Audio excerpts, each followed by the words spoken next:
While the hangover of the ODI World Cup is still on amongst the fans and experts alike, we see the cricketers have already moved on with newer assignments. Finalists Australia and India are already fighting it out in a T20 series, while we see New Zealand playing test matches in Bangladesh. And a set of players have already moved on to Abu Dhabi to play the shortest format, that is the T10 League. Today on CricketNext Unplugged, we have with us New Zealand's Jimmy Neesham joining us from Abu Dhabi, and we will know what motivates players to shift gears so swiftly.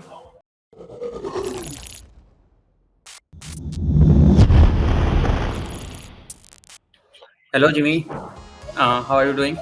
How was the game today? Yeah, good. Obviously, 2 wins from 2 now for us, so a good start to the tournament, and very happy to be in that position. Bowlers obviously did a really good job today to keep them to a below past 4, and then the guys at the top did a fantastic job. Yes. So they couldn't get even the openers out. So a word on the game today, like a very comprehensive win for Northern Warriors today. What do you think about the game? Yep. As I said, very happy. The bowlers did a great job to restrict them to a low score, and we obviously chased it very comfortably in the end. So very, very happy.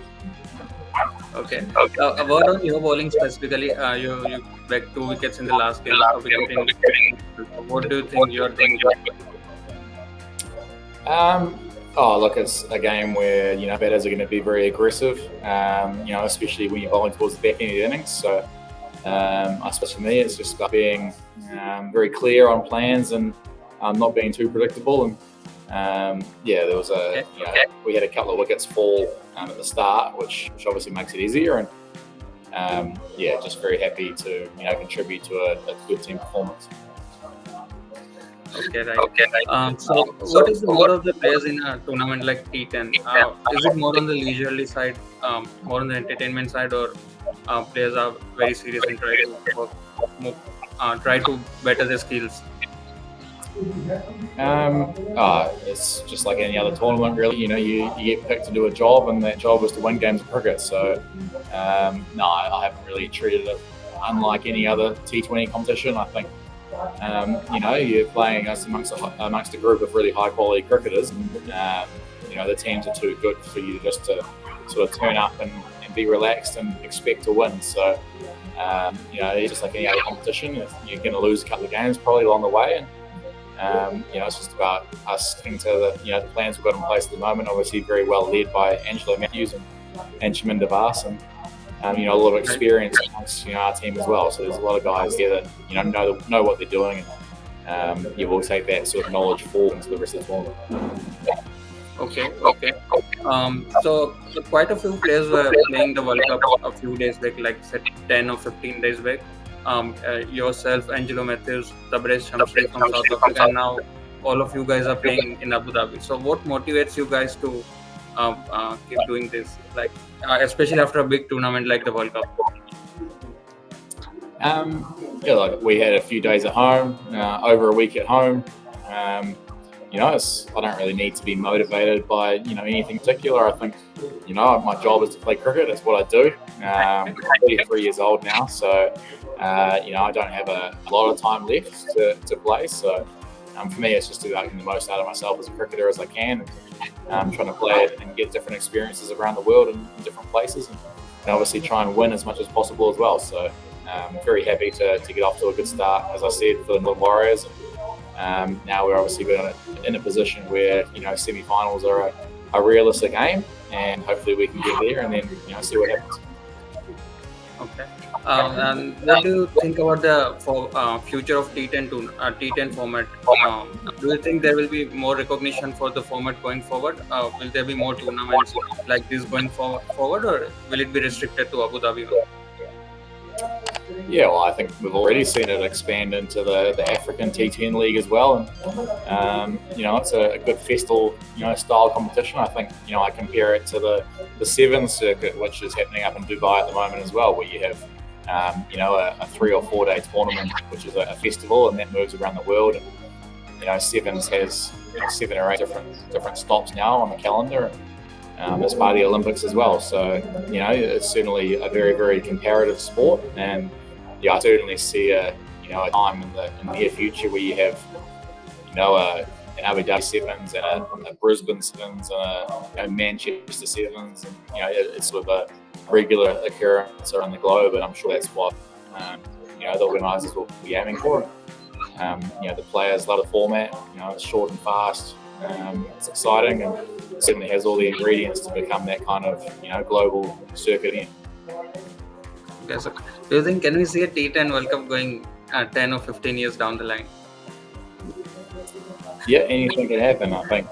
The ICC is basically driven by revenue, and if the T10 is a money spinner for world cricket, then I'm sure the ICC will move in that direction.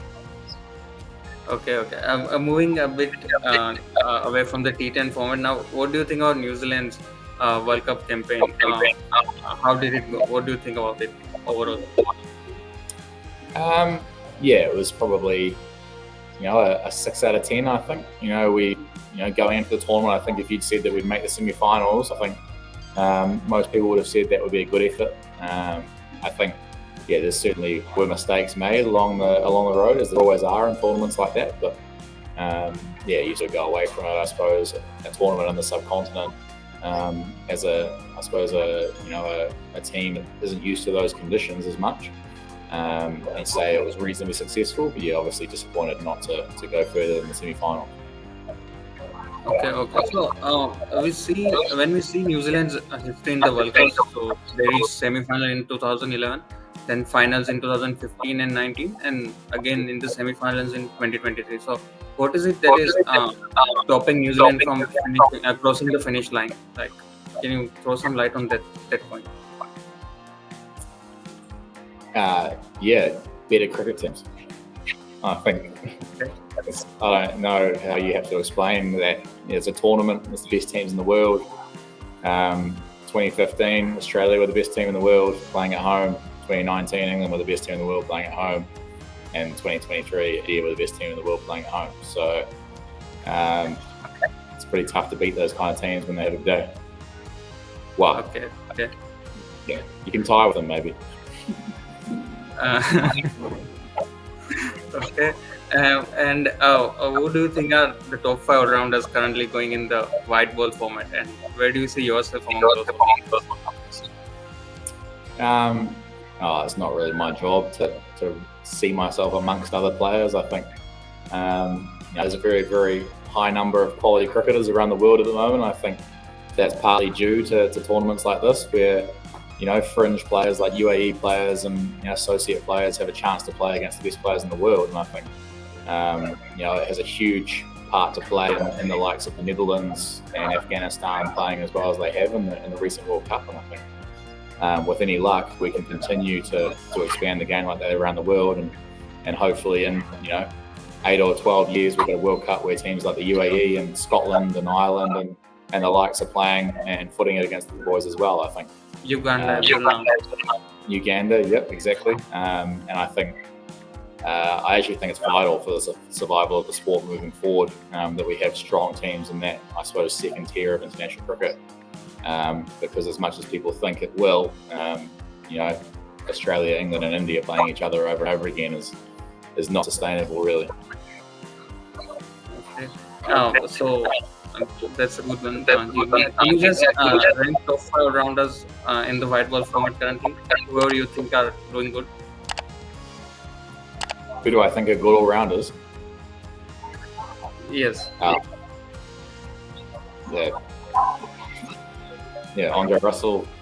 I think just look at the teams in the IPL and who's playing as an all-rounder in the IPL, I suppose. Marcus Stoinis. There's heaps of good all-rounders around at the moment. I don't know what to say to that question, really. Okay.